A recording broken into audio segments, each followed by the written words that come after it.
الحمد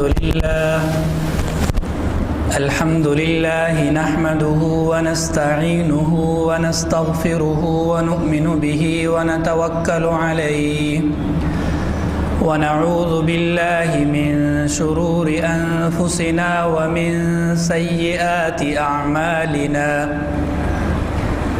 من يهده الله فلا مضل له ومن يضلله فلا هادي له ونشهد أن لا إله إلا الله وحده لا شريك له ونشهد أن سيدنا ومولانا محمدًا عبده ورسوله صلى الله تعالى عليه وعلى آله وأصحابه وسلم تسليما كثيرا كثيرا. أما بعد فأعوذ بالله من الشيطان الرجيم. بسم الله الرحمن الرحيم. وإن كنتم جنبا فاطهروا. وعن أبي هريرة رضي الله تعالى عنه قال قال رسول الله صلى الله عليه وسلم تحت كل شعرة جنابة فاغسلوا الشعر وأنقوا البشرة. صدق الله العظيم وصدق رسوله النبي الأمي الكريم ونحن على ذلك لمن الشاهدين والشاكرين والحمد لله رب العالمين. بزرگان محترم اور برادران عزیز، میں نے آپ حضرات کے سامنے سورہ مائدہ کی ایک آیت کا کچھ حصہ اور نبی پاک صلی اللہ علیہ وسلم کی ایک حدیث مبارکہ تلاوت کی ہے. دونوں کا تعلق غسل سے ہے. پچھلے جمعہ میں ہم نے وضو کے فضائل، فرائض اور سنن کا کچھ بیان ذکر کیا تھا. آج کے اس نشست میں وضو کے مستحبات، مکروہات اور نواقض کا مطلب وضو کو توڑ دینے والی چیزیں، اور غسل کے فرائض، سنن کا بیان ہوگا. تو وضو کے فرائض اور سنن کا بیان ہو چکا ہے. اب آگے چلتے ہیں مستحبات، مکروہات کی طرف. تو وضو کے 5 مستحبات ہیں. نمبر 1، قبلہ رخ ہو کر بیٹھنا، کہ جب آپ وضو کر رہے ہیں تو ایسی جگہ تلاش کریں یا ایسی جگہ کا انتخاب کریں کہ جس میں آپ قبلہ رخ ہو کر بیٹھ سکیں. یعنی اگر آپ وضو سے لوٹے سے وضو کر رہے ہیں تو یعنی آپ کے لیے آسانی ہے، قبلہ رخ ہو کر بیٹھ سکتے ہیں. دوسرا یہ ہے کہ کسی ایسی جگہ آپ وضو کر رہے ہیں جہاں پر قبلہ رخ بھی نشستیں ہیں تو آپ ایسی نشست کا انتخاب کریں جو قبلہ رخ ہو. یا اپنے گھر میں آپ واش روم بنا رہے ہیں، اس میں بیسن ہے یا کوئی ٹوٹیاں وغیرہ ہیں، تو اس میں آپ اس بات کا خیال رکھیں کہ وہ بیسن یا ٹوٹی قبلہ رخ ہو، کیونکہ یہ چیزیں آپ کے اختیار میں ہیں. اور اگر کہیں ایسی جگہ آپ وضو کر رہے ہیں جو آپ کے اختیار میں نہیں ہے اور وہاں آپ قبلہ رخ نہیں بیٹھ سکتے تو آپ کے وضو میں کمی نہیں آئے گی. پہلا مستحب یہ ہوا کہ قبلہ رخ ہو کر بیٹھیں. دوسرا مستحب یہ ہے مل کر دھونا، یعنی جن عضو کو آپ دھو رہے ہیں تو ان کو مل کر دھوئیں. یعنی انسان ہوتے ہیں جن کے بعض بھائیوں کے بال بہت زیادہ ہوتے ہیں، تو بس صرف اگر پانی بہا دیا اور ملا نہیں تو ممکن ہے کہ جسم پر یعنی جسم کے ہر حصے تک پانی نہ پہنچے. تو نبی کریم صلی اللہ علیہ وسلم کے بارے میں صحابہ فرماتے ہیں کان یدلک بین اصابع رجلیہ، کہ جب آپ وضو فرماتے تھے تو وضو کے دوران اپنے پاؤں کی انگلیوں کو مل رہے تھے، یعنی اس صحابی نے دیکھا کہ وضو کے دوران جب آپ پاؤں کی انگلیاں دھو رہے تھے تو اس کو مل رہے تھے پانی ڈالنے کے بعد۔ تو یہ حکم صرف پاؤں کے ساتھ نہیں ہے بلکہ تمام اعضاء کے ساتھ ہے کہ جب آپ چہرے کو دھوئیں تو چہرے کو دھوتے ہوئے اس کو پانی ڈالنے کے بعد تھوڑا ملیں۔ اسی طرح جب آپ ہاتھوں پر پانی ڈالا تو ہاتھ پانی ڈالنے کے بعد اس کو 1 دفعہ 2 دفعہ ملیں، پھر دوبارہ پانی ڈالا دوبارہ ملیں۔ تو مل کر دھونا یہ بھی مستحب ہے۔ تیسرا مستحب یہ ہے کہ دائیں طرف سے شروع کرنا، یعنی اب دونوں ہاتھ ہیں تو دونوں ہاتھوں میں سے پہلے آپ دائیں ہاتھ دھوئیں پھر بایاں ہاتھ دھوئیں۔ اسی طرح پاؤں ہے تو پہلے دائیں پاؤں کو دھوئیں پھر بائیں پاؤں کو دھوئیں۔ نبی کریم صلی اللہ علیہ وسلم کے بارے میں آتا ہے کہ کان النبی صلی اللہ علیہ وسلم یحب التیمن ما استطاع فی شأنہ کلہ، فی تناعلہ، فی طہورہ، فی تناعلہ، فی ترجلہ، کہ نبی پاک صلی اللہ علیہ وسلم دائیں طرف سے اچھے کاموں کو کرنا حتی الامکان پسند کرتے تھے، یعنی آپ صلی اللہ علیہ وسلم سے جتنا یعنی ہو سکتا تھا آپ اچھے کاموں کو دائیں طرف سے شروع کرتے تھے۔ پھر آگے مختلف مثالیں بیان کی، فی طہورہ، وضو میں، غسل میں، فی ترجلہ، کنگھی کرنے میں، کہ آپ کے نبی پاک صلی اللہ علیہ وسلم کے بال بڑے تھے یا بال چھوٹے بھی ہوں تو پہلے انسان دائیں طرف سے کنگھی کرے پھر بائیں طرف سے کنگھی کرے۔ تناعلہ، جوتوں کے پہننے میں، جب آپ صلی اللہ علیہ وسلم جوتا پہنتے تھے تو پہلے دائیں پاؤں میں پہنتے تھے پھر بائیں پاؤں میں پہنتے تھے۔ اسی طرح جب اتارتے تھے جوتے تو پہلے بائیں پاؤں سے اتارتے تھے پھر دائیں پاؤں سے۔ اسی طرح جب آپ کپڑے زیب تن فرماتے تھے تو پہلے دائیں طرف پہنتے تھے، یعنی یہ بازو ڈالنا ہے تو پہلے دائیں طرف سے پھر بائیں طرف سے۔ تو نبی پاک صلی اللہ علیہ وسلم ہر اچھے کام کو دائیں طرف سے کرنے کو پسند کرتے تھے۔ تو یہ جو 2-3 مثالیں ذکر ہوئیں یہ بطور مثال ہے، تو آپ اسی پر قیاس کر لیں۔ تمام اچھے کاموں کو دائیں طرف سے شروع کرنا یہ سنت ہے نبی پاک صلی اللہ علیہ وسلم کی، اور آپ صلی اللہ علیہ وسلم پسند کرتے تھے۔ مثال کے طور پر کھانا کھانا تو انسان دائیں طرف سے دائیں ہاتھ سے کھانا کھائے، پانی پینا تو دائیں ہاتھ سے پانی پیے۔ اسی طرح مثال کے طور پر آپ قرآن کریم اٹھا رہے ہیں پڑھنے کے لیے تو دائیں ہاتھ سے اٹھائیں، بائیں ہاتھ سے نہ اٹھائیں۔ نبی پاک صلی اللہ علیہ وسلم کی مجلس میں ایک شخص کھانا کھا رہے تھے اور بے دہانی میں وہ الٹے ہاتھ سے کھا رہے تھے، تو نبی پاک صلی اللہ علیہ وسلم نے ان سے فرمایا کہ دائیں ہاتھ سے کھاؤ۔ تو انہوں نے بہانہ کیا کہ میرا کچھ تکلیف ہے مجھے دائیں ہاتھ سے، میں دائیں ہاتھ سے نہیں کھا سکتا، ایسے جیسے بندہ بہانہ کر دیتا ہے تو انہوں نے بھی بہانہ کیا۔ تو نبی پاک صلی اللہ علیہ وسلم کو علم ہو گیا کہ یہ شخص بہانہ کر رہا ہے، تو آپ نے بد دعا دی، فرمایا وَلَا اسْتَطَعْتَ، انہوں نے کہا کہ میں دائیں ہاتھ سے نہیں کھا سکتا، تو آپ نے فرمایا کبھی کھا بھی نہیں سکو گے، یعنی ایک قسم کی بد دعا دی، اور پھر وہ شخص زندگی بھر دائیں ہاتھ سے کھانا نہیں کھا سکا۔ تو اب ہم اپنے آپ میں غور کریں کہ ہم دائیں ہاتھ سے کھانا کھاتے ہیں یا بائیں ہاتھ سے۔ بہت ساروں کو یعنی دیکھنے کا اتفاق ہوا کہ کوئی تمیز نہیں کرتے، دائیں ہاتھ سے کھا رہے ہیں یا بائیں ہاتھ سے کھا رہے ہیں، دائیں ہاتھ سے بھی چل رہا ہے بائیں ہاتھ سے بھی چل رہا ہے، دائیں ہاتھ سے کھانا کھا رہے ہیں تو بائیں ہاتھ سے پانی پی رہے ہیں۔ اب جب انسان دیکھتا ہے تو مجلس ہوتی ہے، کھانے کی نشست ہوتی ہے، تو اس وقت تو بندہ سامنے والے کو نصیحت نہیں کر سکتا کہ بھائی یعنی بے تکلفی کا ماحول نہیں ہوتا، تو اس وقت بندہ نہیں کہہ سکتا کہ بھائی دائیں ہاتھ سے پیو یا دائیں ہاتھ سے کھاؤ، لیکن بندے کو یعنی ان چیزوں کی تربیت ہونی چاہیے کہ میں دائیں ہاتھ ہی سے کھاؤں، دائیں ہاتھ سے پیوں۔ جب انسان کی ایک دفعہ یہ عادت بن جاتی ہے تو پھر اس کے لیے یعنی بائیں ہاتھ کو استعمال کرنا یعنی یہ ممکن ہی نہیں۔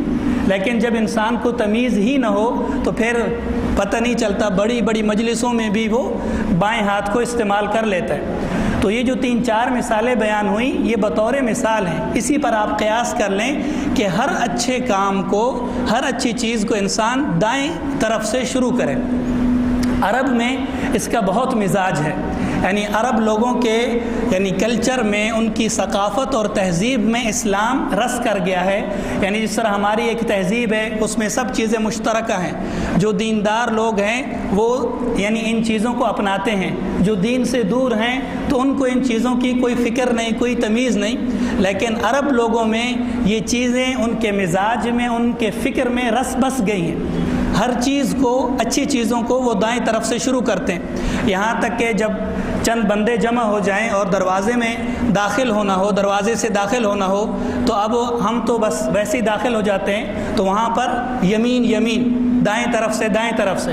اب دائیں طرف کوئی چھوٹا بندہ ہو، بائیں طرف بڑا بندہ ہو، تو بڑا بندہ جو ہے وہ آگے نہیں ہوگا بلکہ اس چھوٹے بندے کو مقدم کرے گا کہ تم دائیں طرف سے جاؤ، دائیں طرف سے جاؤ.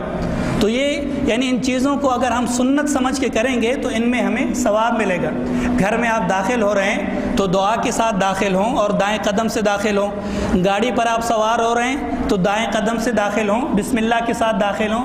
تو یہ جو ہماری زندگی کے چھوٹے چھوٹے کام ہیں جو ہم نے کرنے ہی ہیں، جن کے نہ کرنے سے کوئی چارہ نہیں، ضرور کرنے، لیکن اچھی نیت سے، سنت کے طریقے سے ہم ان کو عبادت بنا سکتے ہیں. تو تیسرا مستحب عمل وضو میں یہ ہے کہ دائیں طرف سے شروع کرنا. چوتھا مستحب یہ ہے کہ بچا ہوا پانی کھڑے ہو کر پینا. کہ نبی پاک صلی اللہ علیہ وسلم کی عادت تھی کہ آپ لوٹے سے یا برتن سے وضو فرماتے تھے تو تھوڑا بہت پانی بچ جاتا تھا تو اس پانی کو حصول برکت کے لیے کھڑے ہو کر پیتے تھے.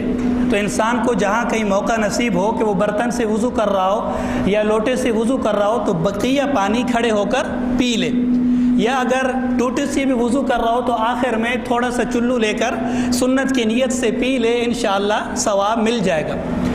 پانچواں مستحب یہ ہے کہ کسی دوسرے سے بلا ضرورت مدد نہ لینا.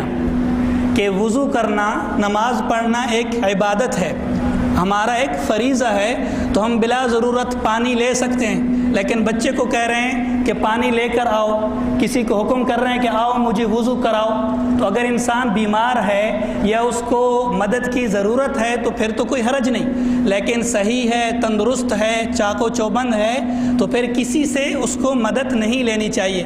نبی پاک صلی اللہ علیہ وسلم صحابہ سے فرماتے تھے کہ کسی چیز میں کسی دوسرے کی مدد حاصل نہ کرو، یہاں تک کہ تم اگر گھوڑے پر سوار ہو اور تمہارا یعنی وہ جو گھوڑے کو چلانے والا ہوتا ہے چوک کہتے ہیں یا پتہ نہیں کیا کہتے ہیں، چابک جو ہے، اگر وہ گر جائے تو وہ بھی تم یعنی خود گھوڑے سے نیچے اترو اور ہاتھ سے پکڑو، کسی دوسرے کی مدد حاصل نہ کرو. اللہ سے مانگو، کسی دوسرے سے، غیر اللہ سے نہ مانگو، غیر اللہ کی مدد حاصل نہ کرو. تو عام دنیاوی امور میں کسی دوسرے کو حکم کرنا، کسی دوسرے سے کوئی چیز مانگنا ایک معیوب ہے، مناسب نہیں ہے. تو خاص طور پر عبادات میں بھی کسی دوسرے کی مدد حاصل نہیں کرنی چاہیے. تو 5 مستحبات ہو گئے. نمبر 1 قبلہ رخ ہو کر بیٹھنا، نمبر 2 مل کر دھونا، نمبر 3 دائیں طرف سے شروع کرنا، نمبر 4 کسی سے مدد نہ لینا، اور ایک اور تھا بھی ذہن سے نکل گیا، بچا ہوا پانی کھڑے ہو کر پینا. آگے چلتے ہیں مکروہات کی طرف. مکروہات کا مطلب یہ ہے کہ یہ چیزیں وضو میں ناپسندیدہ ہیں. نبی پاک صلی اللہ علیہ وسلم ان چیزوں کو پسند نہیں فرماتے تھے. ان میں سے پہلی چیز ناپاک جگہ پر وضو کرنا. کہ اب اگر آپ پاکی حاصل کرنے کے لیے وضو کر رہے ہیں، اس میں اپنا وقت بھی لگا رہے ہیں، پانی بھی خرچ کر رہے ہیں، تو آپ ناپاک جگہ پر وضو کر رہے ہیں. ممکن ہے کہ کوئی ناپاک پانی ہو تو آپ کے جسم پر آ جائے، یا ناپاک جگہ ہے آپ کا پانی گرے گا تو وہاں سے کچھ چھینٹے آپ پر آ جائیں یا آپ کے کپڑوں پر آ جائیں، تو بندہ ایک وسوسے کا شکار ہو جائے گا کہ یار کہیں سے ناپاکی تو نہیں آ گئی. تو پہلا عمل یہ ہے کہ پاک جگہ پر وضو کرنا، ناپاک جگہ پر وضو نہ کرنا. نمبر 2 سیدھے ہاتھ سے ناک صاف کرنا. میں نے ذکر کیا، پچھلے جمعے بھی ذکر کیا تھا کہ اچھی چیزیں نبی پاک صلی اللہ علیہ وسلم دائیں ہاتھ سے کرتے تھے، اور معاشرتی طور پر جو چیزیں ناپسند سمجھی جاتی ہیں مکروہ سمجھی جاتی ہیں تو وہ اس کو آپ صلی اللہ علیہ وسلم بائیں ہاتھ سے کرتے تھے. جیسے استنجا کرنا تو بائیں ہاتھ سے استنجا فرماتے تھے، ڈھیلے استعمال کرنا تو بائیں ہاتھ سے ڈھیلے استعمال فرماتے تھے. اسی طرح ناک صاف کرنا ہے، ناک میں پانی ڈالتے ہوئے تو بائیں ہاتھ سے ناک صاف کیا جائے. اگر دائیں ہاتھ سے ناک صاف کرے گا تو یہ ناپسندیدہ عمل ہے. تو دوسرا مکروہ عمل دائیں ہاتھ سے ناک صاف کرنا. تیسرا زیادہ پانی بہانا، یعنی ایک خاص مقدار پانی کی استعمال کرنی چاہیے، اسراف نہ کرے. اسراف گناہ ہے. نبی پاک صلی اللہ علیہ وسلم نے اسراف سے منع فرمایا. حضرت سعد رضی اللہ تعالی عنہ وضو فرما رہے تھے اور وضو میں زیادہ پانی استعمال کر رہے تھے، تو فرمایا کہ ما ھذا الصرف یا سعد، کہ یہ اسراف کیوں کر رہے ہو سعد؟ تو حضرت سعد نے فرمایا افی الوضوء صرف، یا رسول اللہ میں وضو کر رہا ہوں، تو وضو ایک نیک عمل ہے، نماز پڑھنے کے لیے وضو کر رہا ہوں، تو کیا وضو میں بھی یعنی اسراف ہے؟ فرمایا وَإِن كُنْتَ عَلَى نَهْرٍ جَارٍ، جی ہاں وضو میں بھی اسراف ہے اگرچہ تم نہر کے کنارے وضو کر رہے ہو. یعنی گھر میں تو اس بات کا امکان ہے کہ پانی ختم ہو جائے، اس وجہ سے اسراف نہ کرو، لیکن اگرچہ تم جاری نہر پر بھی وضو کر رہے ہو تو وہاں بھی اسراف نہ کرو. اسراف سے کیوں منع فرمایا؟ وجہ یہ ہے کہ جب ایک دفعہ اسراف کی عادت پڑ جاتی ہے اور انسان زیادہ پانی بہانے کا یا کسی بھی چیز میں اسراف کا عادی ہو جاتا ہے تو بعد میں جب مشکل حالات آئیں گے تو اس میں قناعت نہیں رہے گی. جاری نہر پر وضو کر رہا ہے، زیادہ پانی بہا رہا ہے، لیکن جہاں کہیں اس کو ایک لوٹا ملے یا کم پانی ملے تو وہاں پر قناعت پسندی کے ساتھ یا تھوڑے پانی کے ساتھ وضو کر لے گا یا نہیں؟ تو چونکہ اس کی عادت نہیں ہوگی تو اس لیے وہاں بھی وہ اسراف سے کام لے گا. تو نبی پاک صلی اللہ علیہ وسلم نے اس حدیث میں اس بات کی طرف توجہ دلا دی کہ اسراف ایک بری عادت ہے، مذموم عادت ہے، چاہے وہ وضو میں ہو یا کسی اور عمل میں ہو، پسندیدہ نہیں ہے. نمبر 4 خلاف سنت وضو کرنا، کہ وضو کا ایک طریقہ ذکر ہوا، وضو کے فرائض سنن ذکر ہوئے. پہلے آپ ہاتھ دھوئیں، پھر مسواک کریں، کلی کریں، پھر ناک میں پانی ڈالیں، پھر 3 دفعہ چہرہ دھوئیں، پھر ہاتھ دھوئیں، پھر مسح کریں. یہ ایک جو طریقہ کار ہے وضو کا، مسنون طریقہ، اس کے مطابق وضو کرنا. اگر کسی نے اس میں خلاف سنت وضو کیا تو یہ مکروہ ہے. آگے بلا ضرورت دنیا کی باتیں کرنا، کہ وضو کا جو عمل ہے 1 منٹ یا 2 منٹ کا عمل ہے، اس میں دنیا کی باتیں کرتا جا رہا ہے، ساتھ والا جو بیٹھا ہے اس سے گپ شپ لگا رہا ہے یا گھر والوں سے باتیں کر رہا ہے، تو بلا ضرورت دنیا کی باتیں کرنا یہ بھی مکروہ ہے. ابھی آخر میں دعاؤں کا بیان ہوگا کہ نبی پاک صلی اللہ علیہ وسلم وضو کے دوران کیا دعا فرماتے تھے اور آخر میں کیا دعائیں فرماتے تھے. تو اگر انسان دنیاوی کاموں میں لگ گیا، دنیاوی باتوں میں لگ گیا، گپ شپ میں لگ گیا، تو وہ دعائیں کیسے پڑھے گا؟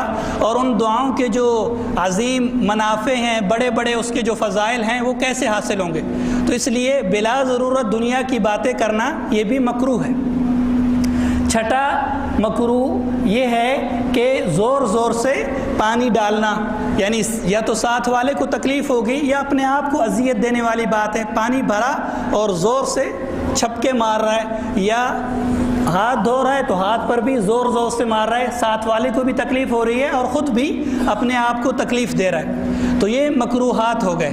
نمبر 1 ناپاک جگہ پر وضو کرنا. نمبر 2 سیدھے ہاتھ سے ناک صاف کرنا. نمبر 3 زیادہ پانی بہانا. نمبر 4 خلاف سنت وضو کرنا. نمبر 5 دنیا کی باتیں کرنا. نمبر 6 زور سے پانی لینا، زور سے چھپکے مارنا. یہ مکروہات ہو گئے. تو مستحبات کا مطلب یہ ہے کہ انسان ان چیزوں کو بجا لائے، اس کے اجر و ثواب میں اضافہ ہوگا. مکروہات کا مطلب یہ ہے کہ یہ ناپسندیدہ ہیں، ان چیزوں سے بچے. اب آگے نواقض کا بیان ہے کہ کن کن چیزوں سے وضو ٹوٹ جاتا ہے. ان میں سے پہلی چیز یعنی پاخانہ یا پیشاب یا ہوا کا خارج ہونا، ان تینوں چیزوں سے وضو ٹوٹ جاتا ہے، اور یہ قرآن کریم کا حکم ہے. اسی جو آیت آپ کے سامنے تلاوت کی، اسی میں اللہ تبارک و تعالیٰ نے فرمایا او جاء احد منکم من الغائط یعنی کسی نے قضاء حاجت کی. تو قضاء حاجت چاہے پاخانہ کی صورت میں ہو یا پیشاب کی صورت میں ہو، اور ریح کے بارے میں، ہوا کے بارے میں آپ صلی اللہ علیہ وسلم کے ارشادات ہیں، تو ان چیزوں سے وضو ٹوٹ جاتا ہے.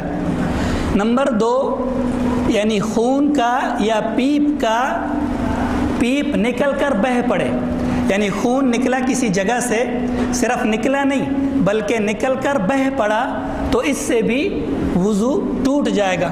کسی کا مثال کے طور پر بڑا زخم ہے، اوپر یعنی یہ چمڑا نہیں ہے، یہ نیچے کا جو گوشت ہے نظر آ رہا ہے لیکن خون نہیں نکلا، یا تھوڑا سا نکلا جو وہیں جم گیا، تو اس سے وضو نہیں ٹوٹا. لیکن اگر وہاں سے تھوڑا سا بہہ پڑا تو وضو ٹوٹ گیا. اسی طرح خون ہو یا پیپ ہو، پیپ جو ہے چاہے وہ پیلی ہو یا پانی کی صورت میں ہو، تو یہ جو چیزیں ہیں ان سے بھی وضو ٹوٹ جاتا ہے.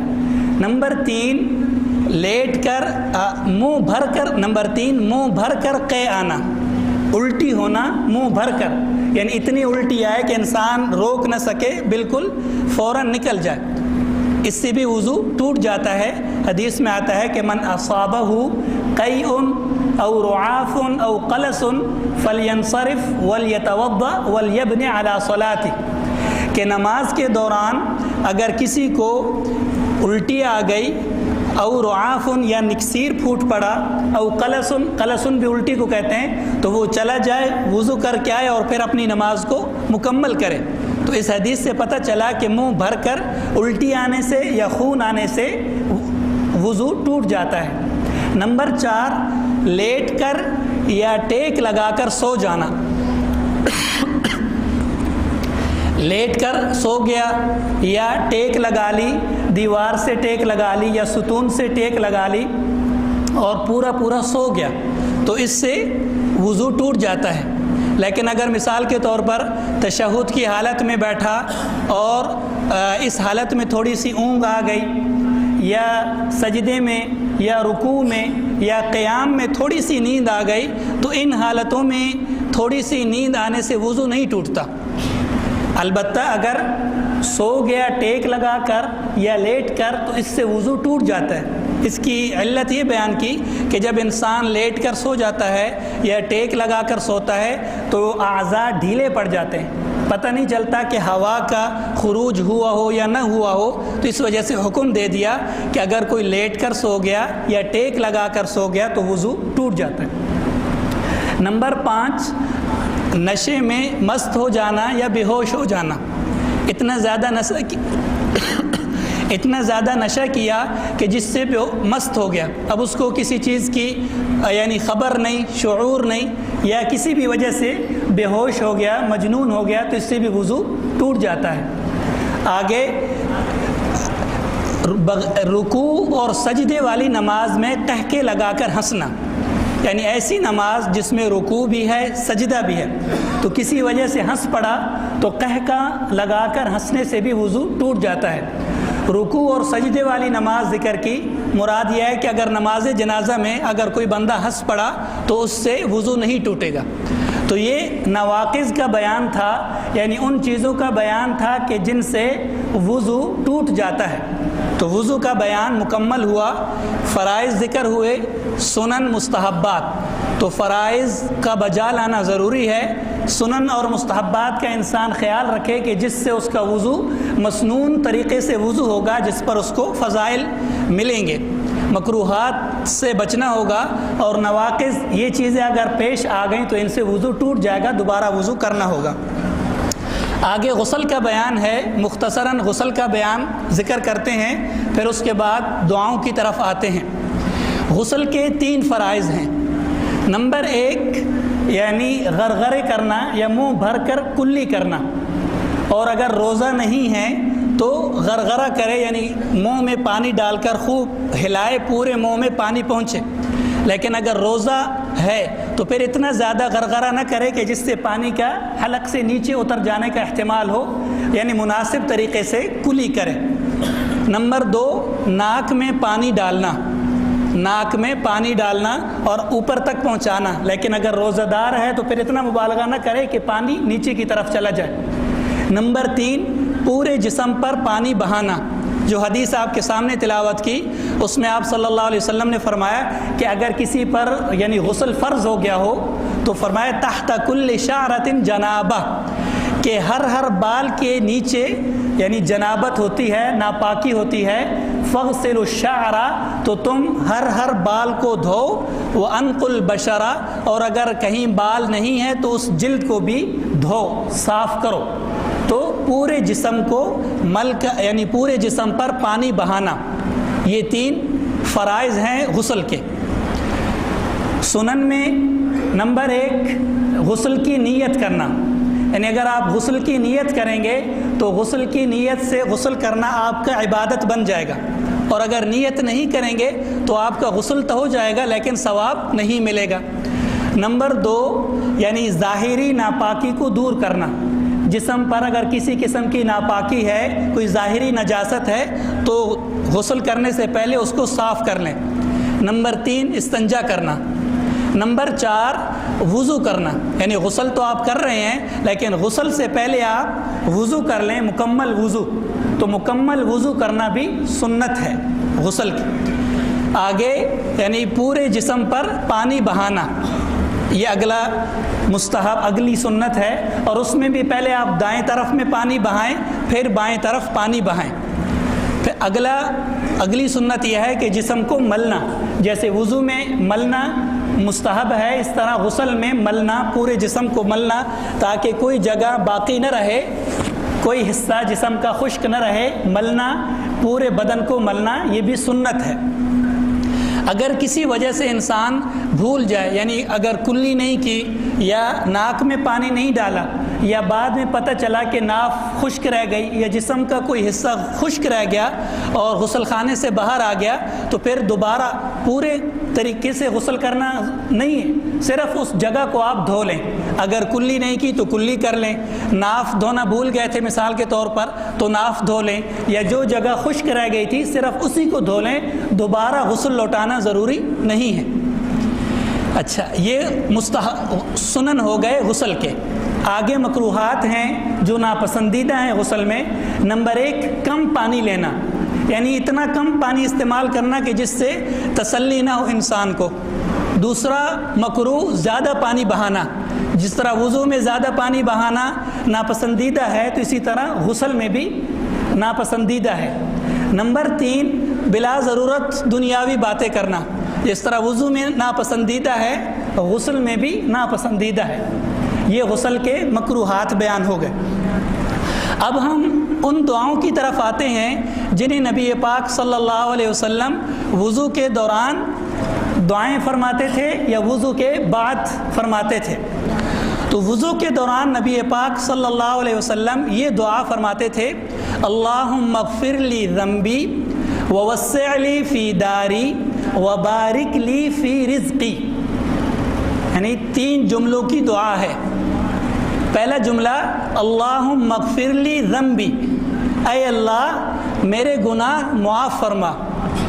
دوسرا جملہ ووسع لی فی داری، اے اللہ میرے گھر میں کشادگی عطا فرما۔ تیسرا جملہ وبارک لی فی رزقی، اے اللہ میرے رزق میں برکت عطا فرما۔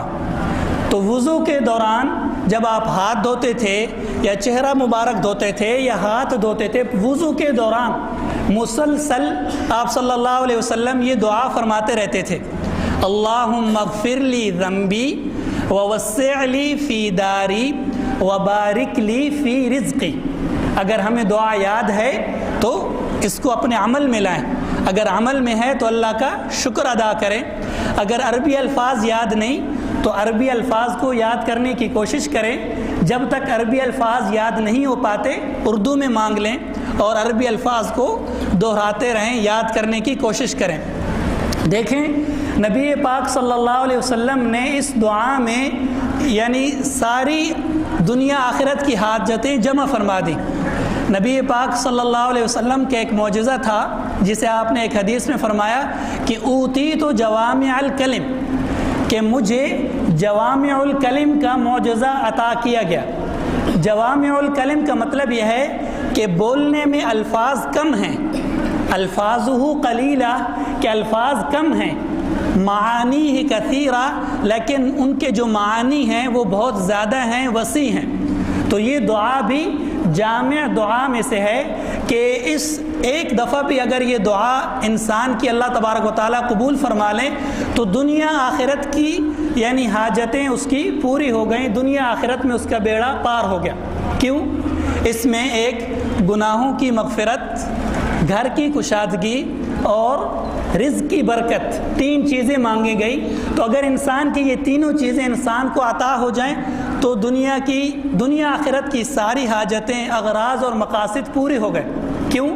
کہ دعا کا پہلا جملہ وہ آخرت سے متعلق ہے اور دوسرے دو جملے وہ دنیا سے متعلق ہیں۔ پہلا جملہ فرمایا کہ اللہم اغفر لی ذنبی، اے اللہ میرے گناہ معاف فرما۔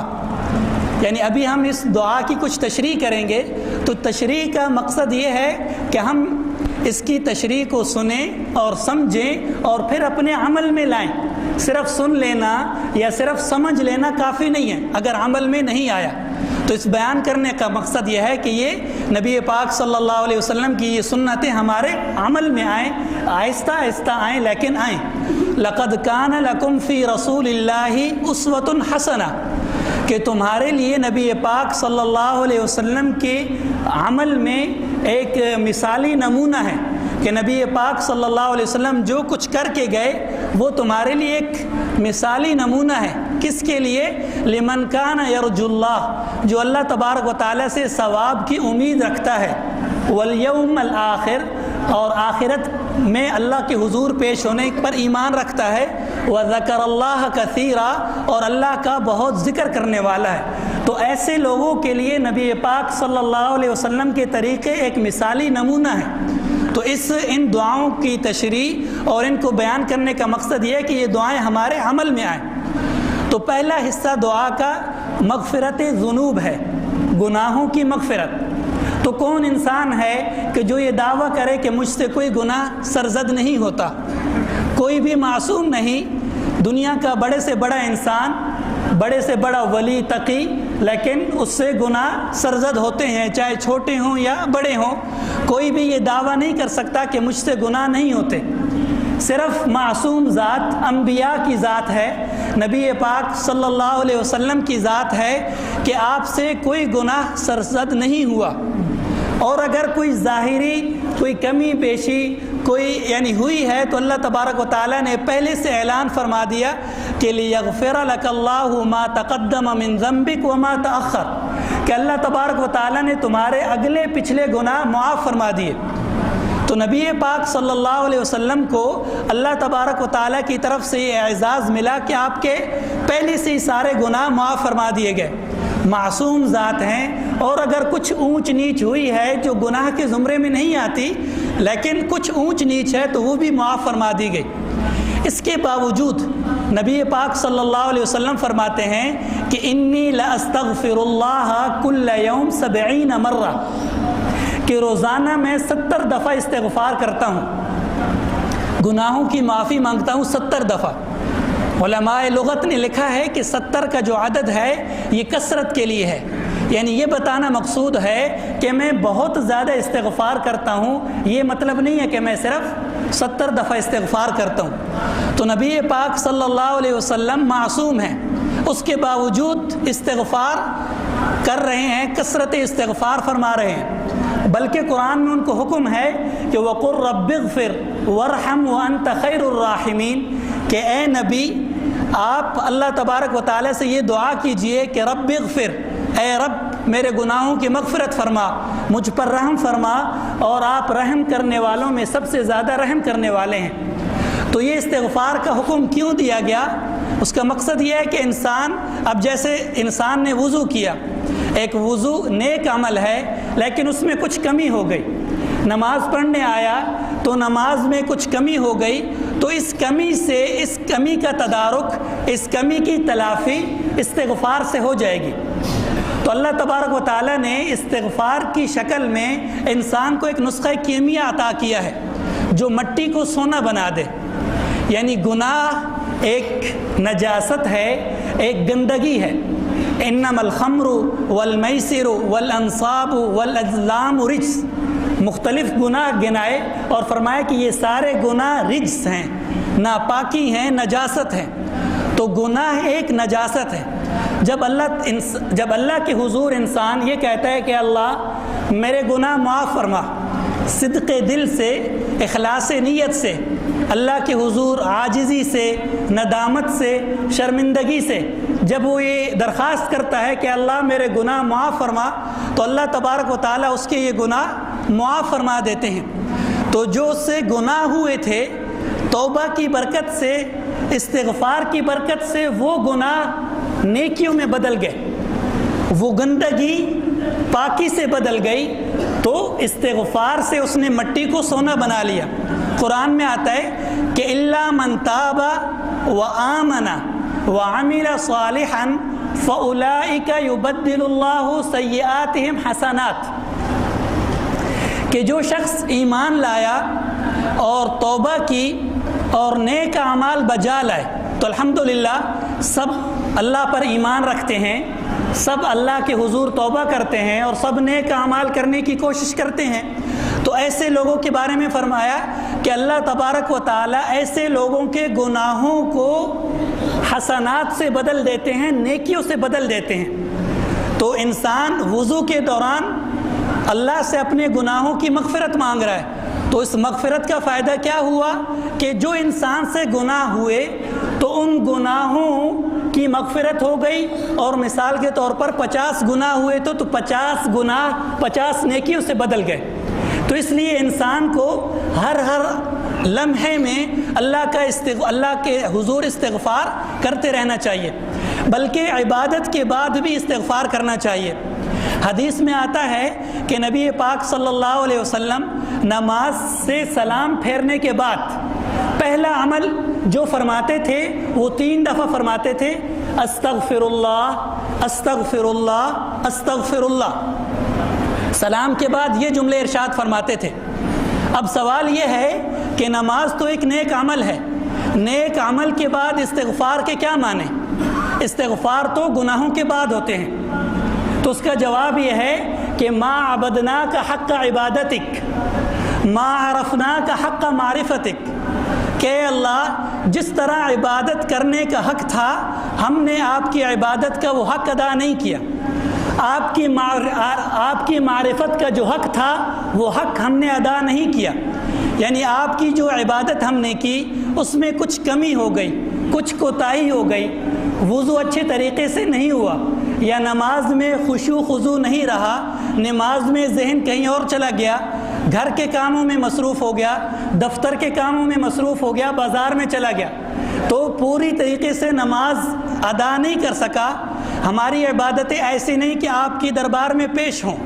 تو عبادت میں جو کمی کوتاہی ہوئی تو اس پر استغفار ہو رہا ہے. اور نبی پاک صلی اللہ علیہ وسلم زور سے فرماتے تھے تو امت کو تلقین تھی کہ تم بھی نماز کے بعد 3 دفعہ استغفار کہو. اور استغفار کا مطلب کیا وہ بیان ہو گیا. بلکہ ایک روایت میں آتا ہے کہ حضرت ابوبکر صدیق رضی اللہ تعالی عنہ فرماتے ہیں کہ ہر عبادت کے بعد 2 کام کیا کرو. پہلا کام کہ عبادت ختم ہونے کے بعد الحمدللہ کہو. دوسرا کام استغفار کرو. کوئی بھی عبادت ہو، تلاوت ہو، ذکر ہو، تسبیح ہو، صدقہ ہو، نماز ہو، روزہ ہو، کوئی بھی عبادت ہو تو جب وہ عبادت مکمل ہو جائے تو اس کے بعد الحمدللہ کہو. الحمدللہ کا مطلب یہ ہے کہ اللہ ہم آپ کا شکر ادا کرتے ہیں کہ آپ نے ہمیں اس عبادت کی توفیق دی. اگر آپ کی توفیق نہ ہوتی تو ہم یہ تلاوت نہ کر پاتے. اگر آپ کی توفیق نہ ہوتے تو مسجد میں جمعہ کے لیے حاضر نہ ہو پاتے. کتنے ایسے انسان ہیں کہ جو صحت مند ہیں، تندرست ہیں، توانا ہیں، لیکن مسجد کی طرف آنے کا ان کو دل نہیں کرتا. کیا ہے کہ ان کو توفیق نصیب نہیں ہوئی. تو آپ نے ہمیں توفیق دی اس عبادت کی تو اس پر آپ کا شکر بجا لاتے ہیں۔ دوسرا عمل استغفار کرو، استغفر اللہ یا کوئی بھی استغفار کا صیغہ، کیوں کہ آپ کے عبادت کا جیسے حق تھا اس حق کو ہم ادا نہیں کر پائے تو اس پر استغفار کرنا چاہیے۔ اور یہ جو اللہم اغفر لی ذنبی وضو کے اندر جو نبی پاک صلی اللہ علیہ وسلم دعا فرماتے تھے، اس میں ایک لطیف نقطہ ہے، وہ یہ ہے کہ نبی پاک صلی اللہ علیہ وسلم امتی کو یہ سبق سکھا رہے ہیں کہ دیکھو تم ظاہری پاکی تو حاصل کر رہے ہو، تم وضو کر رہے ہو تو وضو سے تمہارا چہرہ، تمہارے ہاتھ، تمہارے پاؤں صاف ستھرے ہو جائیں گے، تمہارا چہرہ چمک جائے گا، لیکن اس ظاہری صفائی کے ساتھ ساتھ اپنی باطنی صفائی کا بھی خیال کرو، اپنی باطنی گندگی کی بھی فکر کرو، اس باطنی گندگی کو بھی صاف کرو، اپنے باطن کو پاک صاف کرو اور اللہ سے اپنی باطنی صفائی مانگو۔ جو باطن گندا ہو گیا ہے گناہوں سے، دل پر جو گناہوں کے کالے نقطے پڑ گئے ہیں، گناہوں سے دل سیاہ ہو گیا تو اس سیاہی کو زائل کراؤ، مغفرت مانگو۔ تو ظاہری طہارت بھی ہو رہی ہے اور باطنی طہارت حاصل کرنے کا حکم دے رہے ہیں کہ کہو اے اللہ میرے گناہ معاف فرما۔ تو ظاہری پاکی کے ساتھ ساتھ امتی کو یہ تلقین کی جا رہی ہے کہ اپنے باطن کی صفائی کا خیال کرو اور اس کا طریقہ یہ کہ اللہ سے وہ صفائی کراؤ۔ دوسرا لطیف نقطہ اس میں یہ ہے کہ آپ نے سنا تھا کہ وضو کرنے سے صغیرہ گناہ معاف ہو جاتے ہیں، یعنی چاہے انسان اس کی توبہ کرائے یا نہ کرائے، ہاتھ دھوئے تو ہاتھوں کے گناہ معاف ہو گئے، چہرہ دھویا تو آنکھوں کے، زبان کے، ناک کے، کان کے سارے گناہ صغیرہ معاف ہو گئے، کبیرہ گناہ معاف نہیں ہوئے۔ فرمایا اور کبیرہ گناہ کے لیے توبہ شرط ہے، فرمایا کہ توبہ کرو، وضو کے دوران ہی اللہ سے توبہ کرو۔ اور توبہ کیا ہے؟ یہ دعا پڑھو اللہم اغفر لی ذنبی۔ تو جب انسان اللہ سے کہہ رہا ہے کہ اللہ میرے کبیرہ گناہ بھی معاف فرما، صغیرہ خود بخود معاف ہو رہے ہیں اور کبیرہ کی درخواست کر رہا ہے تو خود بخود کبیرہ گناہ بھی اس دعا سے معاف ہو جائیں گے، تو دونوں گناہ ساتھ ساتھ معاف ہو جائیں گے۔ تو یہ دوسرا لطیف نقطہ ہے کہ اللہم اغفر لی ذنبی، جب اس نے یہ کہا تو اس کے کبیرہ صغیرہ بھی معاف ہو گئے اور کبیرہ گناہ بھی معاف ہو گئے۔ یہ تو پہلا جملہ تھا کہ اللہم اغفر لی ذنبی۔ اب دیکھیں اگر آپ وضو بے دھیانی سے کر رہے ہیں، وضو بے توجہی سے کر رہے ہیں یا دنیا کی باتیں کر رہے ہیں یا گپ شپ میں مصروف ہیں تو آپ یہ دعائیں کب مانگیں گے؟ ان دعاؤں کی فضیلت کیسے حاصل ہوگی؟ اپنے کبیرہ گناہوں کی معافی کیسے مانگیں گے؟ تو اس لیے کہا کہ دنیا کی باتیں کرنا وضو کے دوران مکروہ ہے، ناپسندیدہ ہے، وضو کے دوران اپنے گناہوں کی معافی کراؤ۔ دوسرا جملہ فرمایا کہ وَوَسِّعْ لِي فِي دَارِي، کہ مجھے گھر میں میرے گھر کی کشادگی فرما دیجئے، میرے گھر میں کشادگی عطا فرما۔ علماء نے لکھا ہے کہ کشادگی کی دو قسمیں ہیں، ایک ظاہری کشادگی، ایک باطنی کشادگی۔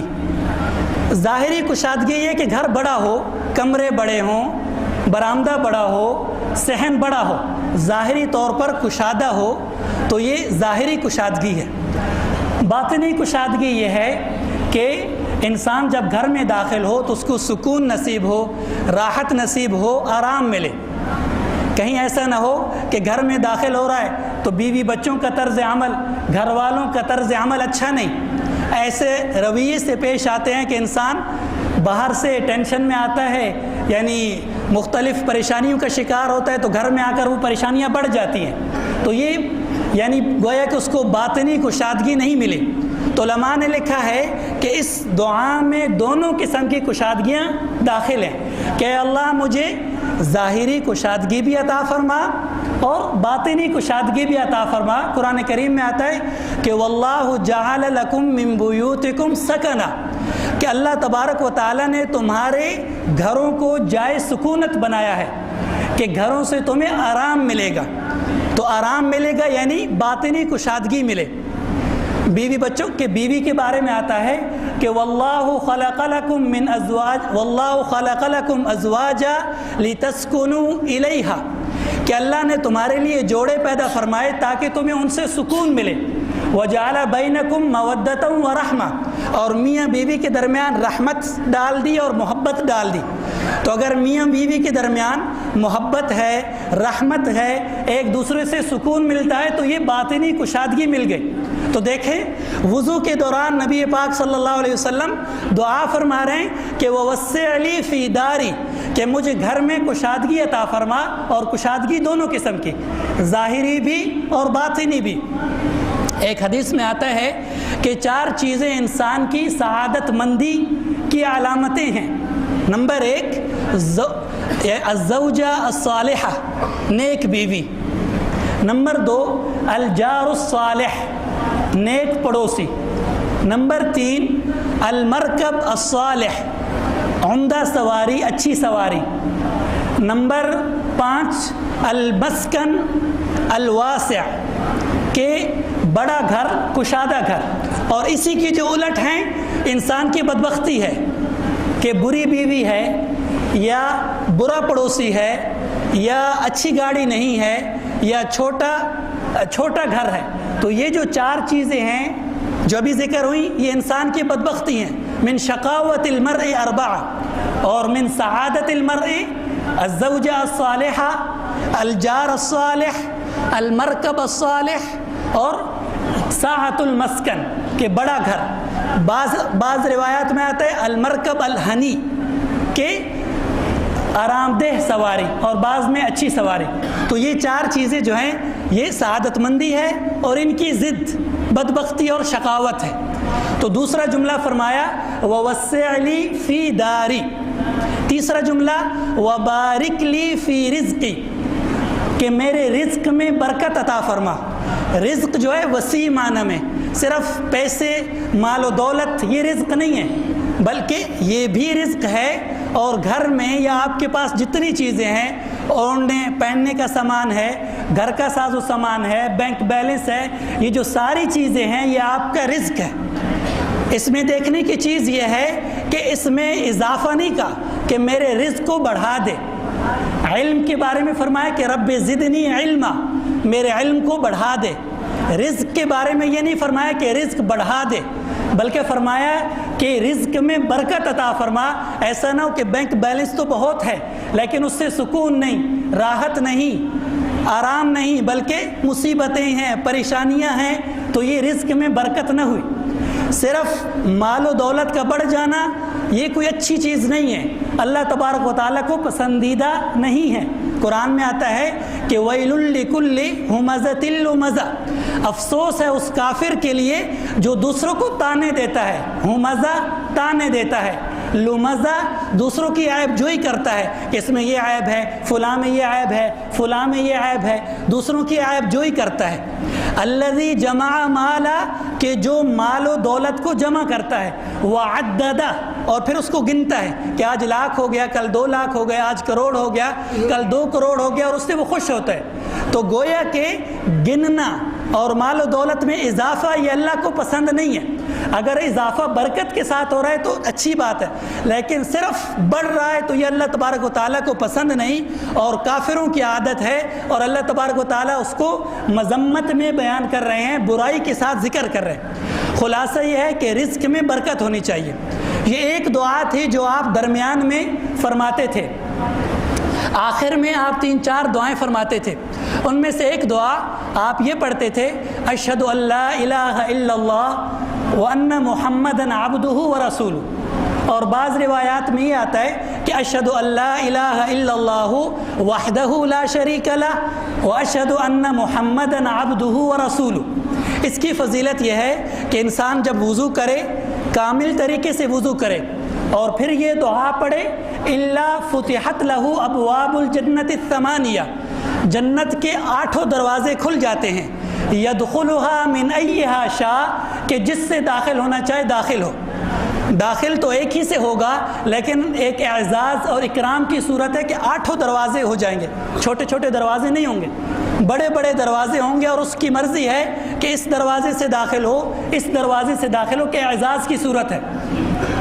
نبی پاک صلی اللہ علیہ وسلم نے فرمایا کہ میرے امت میں سے بعض ایسے لوگ ہوں گے کہ جن کو جنت کے آٹھوں دروازے کہیں گے کہ اے فلاں مجھ سے داخل ہو، یعنی باب الذاکرین ہوگا کہ ذکر والوں کے لیے ایک خاص دروازہ ہے، وہاں سے داخل ہو۔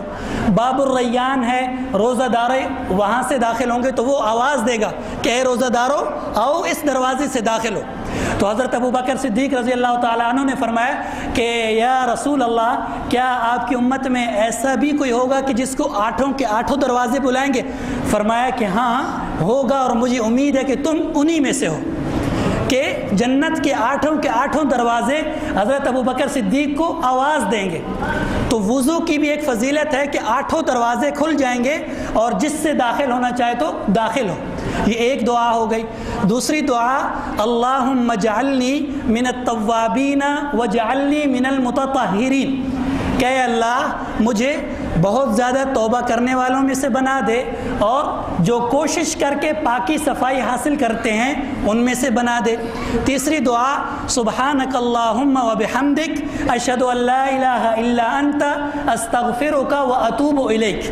یہ 3 دعائیں آپ آخر میں فرماتے تھے۔ تو خلاصہ کلام یہ ہے کہ انسان وضو کے جتنے سنن اور مستحبات ہیں ان کو بجا لائے۔ شروع میں بسم اللہ پڑھے، درمیان میں یہ دعا پڑھے اللہم اغفر لی ذنبی ووسع لی فی داری وبارک لی فی رزقی، اور اس کی جو تشریح بیان ہوئی اس تشریح کو استحضار کے ساتھ، یاد دہانی کے ساتھ مانگے تو انسان جتنی نیتوں کے ساتھ مانگے گا اتنا ملے گا، اور آخر میں یہ دعا پڑھے تو یہ اس کو فضائل نصیب ہوں گے۔ اور پھر جو اس کی نماز ہوگی، نماز کے کتنے فضائل ہیں، وہ سب کے سب ایک نافل ہوں گے، یعنی زائد چیز ہوں گے۔ تو اللہ تبارک و تعالی ہم نے جو سنا ہے اس پر عمل کرنے کی توفیق عطا فرمائے۔ وآخر دعوانا ان الحمد للہ۔